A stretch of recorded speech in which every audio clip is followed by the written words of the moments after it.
a nossa vida funcionasse com um algoritmo bem parecido com o das redes sociais? Pois é, hoje a gente vai mergulhar fundo numa ideia poderosa, o tal do algoritmo espiritual. A ideia aqui é entender como os nossos pensamentos podem, de verdade, desenhar as oportunidades que aparecem no nosso caminho. Olha só o que a gente vai ver. Primeiro, vamos tentar decifrar o que seria esse algoritmo da vida.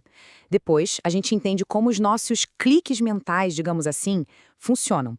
Vamos analisar uma história bem conhecida que fala sobre destino e, por fim, como programar o nosso próprio feed interior para transformar o que a gente pensa em oportunidades reais. Então, vamos começar. Para entender essa ideia, a gente precisa primeiro olhar para uma coisa que já domina o nosso dia a dia: a tecnologia. Pensa rápido no feed de qualquer rede social. O sistema aprende com tudo que a gente faz, cada curtida, cada vídeo que a gente assiste até o final, e aí ele cria um ciclo, né? Ele nos entrega mais e mais daquilo que prendeu a nossa atenção. E é exatamente aqui que a coisa fica interessante. A proposta é que esse mesmo mecanismo não acontece só nas telas, acontece também na nossa vida, no nosso dia a dia. E essa aqui é a frase-chave. A ideia é que o universo de alguma forma responde ao nosso foco.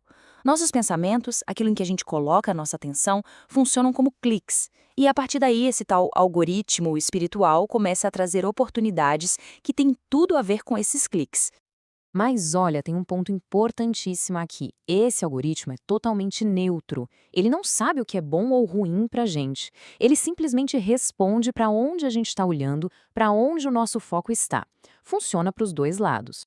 É simples. Nossos pensamentos são os cliques. Se a gente clica sem parar no medo, no fracasso, o algoritmo vai sugerir mais e mais situações que confirmam isso. Agora, se os cliques são em crescimento, em soluções, bom, é isso que o sistema começa a nos apresentar. Do lado negativo, por exemplo, a fonte diz que focar demais numa tentação pode acabar criando a oportunidade perfeita para ela acontecer. Um exemplo clássico disso é a história de Jó, que disse: "Aquilo que eu mais temia me aconteceu." Ou seja, o medo intenso dele pode ter sido o clique que abriu a porta para tudo aquilo. Agora, do lado positivo, focar em prosperidade parece que treina o algoritmo para nos mostrar encontros, ideias de negócios. O caso do Cristiano Ronaldo é um bom exemplo. Dizem que desde jovem ele clicou tanto na ideia de sucesso, visualizou tanto, que o algoritmo da vida começou a apresentar as oportunidades para ele chegar lá. Para a gente ver esse mecanismo funcionando na prática, a fonte que estamos analisando traz uma história bíblica bem famosa como um estudo de caso perfeito.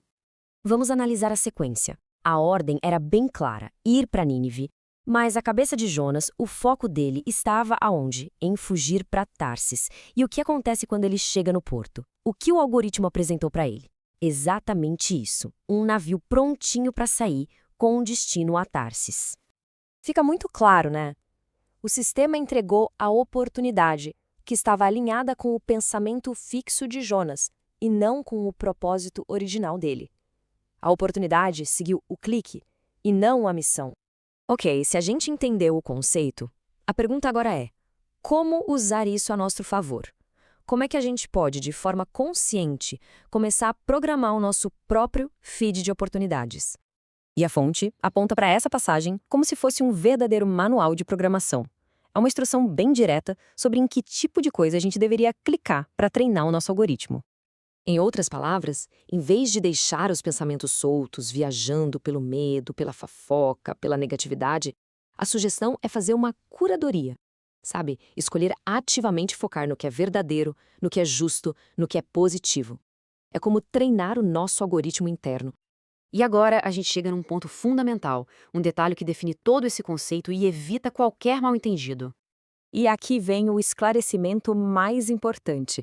A ideia não é que pensar num carro de luxo vai fazer ele aparecer na garagem. Não, não é um passe de mágica. A verdade é a seguinte: os pensamentos abrem as portas. O tal algoritmo espiritual apresenta as oportunidades. Mas a decisão de atravessar essa porta, de agir, essa decisão ainda é de cada um. O pensamento cria a chance. A ação é que cria a realidade. A responsabilidade final é nossa.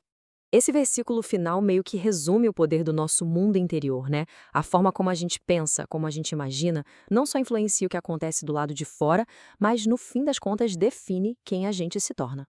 E assim, essa análise toda nos deixa com essa reflexão. Se cada pensamento nosso é um clique que informa ao universo o que nos mostrar em seguida, a pergunta que fica é bem pessoal e bem prática. No que a gente está escolhendo clicar hoje?